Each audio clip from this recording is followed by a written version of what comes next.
Assalamualaikum warahmatullahi wabarakatuh. Alhamdulillahilladzi hadana lihada wa ma kunna linahtadiya laula an hadanallah.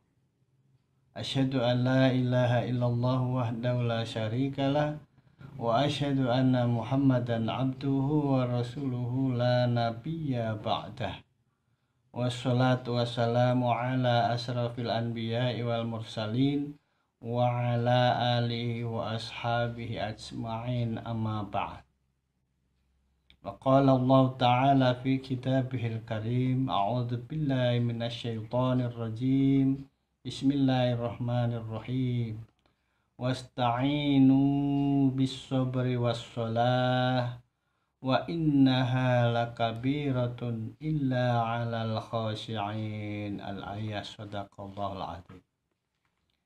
Saudaraku, para pendengar penyujuk hati yang dirahmati Allah, pada kesempatan tausiah kali ini saya akan sampaikan materi tentang sabar dan sholat sebagai penolong. Sebagaimana ayat yang sudah saya baca tadi dari surat Al-Baqarah ayat 45, di mana Allah Subhanahu wa taala berfirman, A'udzu billahi minasyaitonir rajim. Bismillahirrahmanirrahim.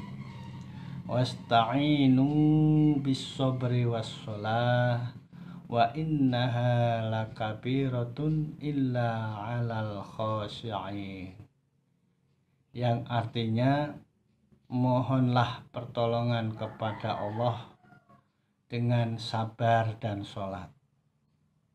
Dan sholat itu sungguh berat, kecuali bagi orang-orang yang khusyuk.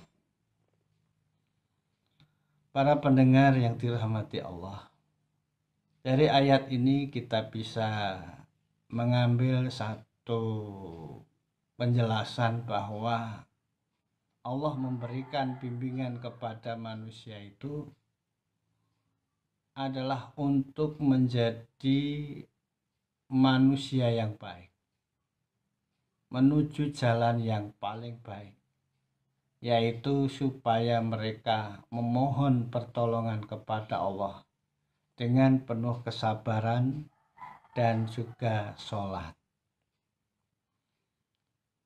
Yang dimaksud dengan sabar di sini adalah sikap dan perilaku, antara lain yang pertama, tabah menghadapi kenyataan yang terjadi, tidak panik tetapi tetap mampu mengendalikan emosi.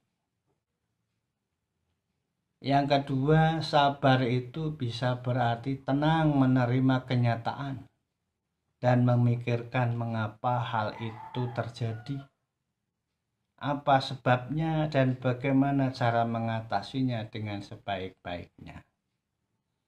Dan yang ketiga, sabar itu bisa berarti penuh perhitungan disertai tawakal, melakukan perbaikan dengan menghindari sebab-sebab kegagalan, sebab-sebab musibah ini terjadi, lalu melakukan antisipasi secara lebih tepat berdasarkan pengalaman. Maka dari itu, bersikap sabar di sini berarti mengikuti perintah-perintah Allah dan menjauhi larangan-larangannya, dengan cara mengekang syahwat dan hawa nafsu dari semua perbuatan yang terlarang. Melakukan sholat juga dapat mencegah kita dari perbuatan-perbuatan yang keji dan mungkar. Inna sholata tanha 'anil fahsya'i wal munkar.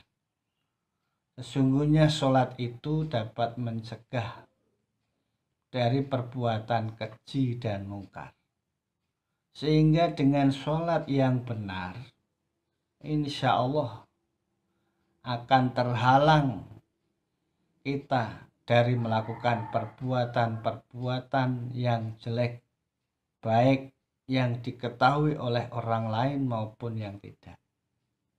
Karena sesungguhnya sholat itu adalah ibadah yang sangat utama, di mana kita dapat bermunajat kepada Allah 5 kali setiap harinya.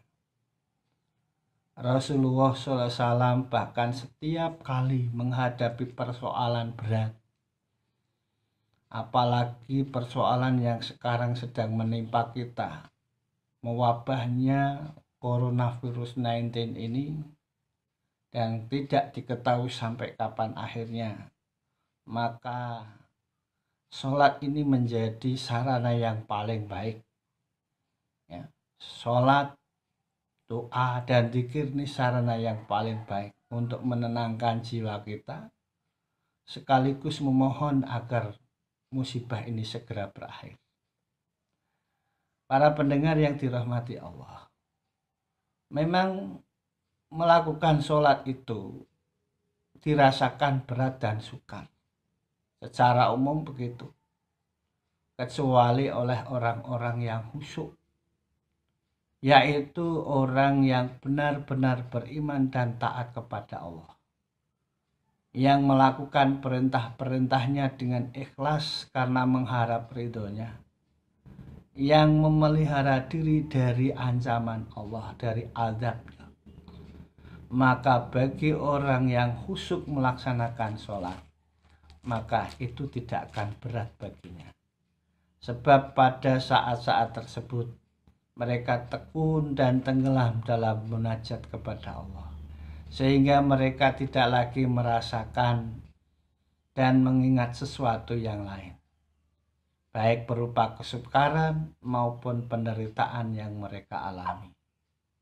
Mengenai hal ini, Rasulullah SAW pernah bersabda, "Innama hubbiba ilayya min dunyakum an-nisa'u wat-tib wa ju'ilat qurratu 'aini fis shalah." Sesungguhnya di antara kesenangan dunia kalian yang aku cintai adalah wanita dan wewangian, dan dijadikan kesenangan hatiku terletak pada sholatnya.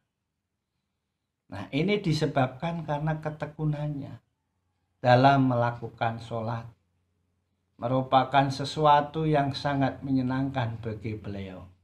Sedangkan urusan-urusan duniawi dianggap sebagai urusan yang melelahkan. Maka dari itu, mereka penuh pengharapan, menanti-nanti pahala dari Allah atas ibadah tersebut, sehingga berbagai kesukaran dalam melaksanakan dapat diatasi dengan mudah. Hal ini sungguh tidak mengherankan, sebab orang yang mengetahui hakikat sholat,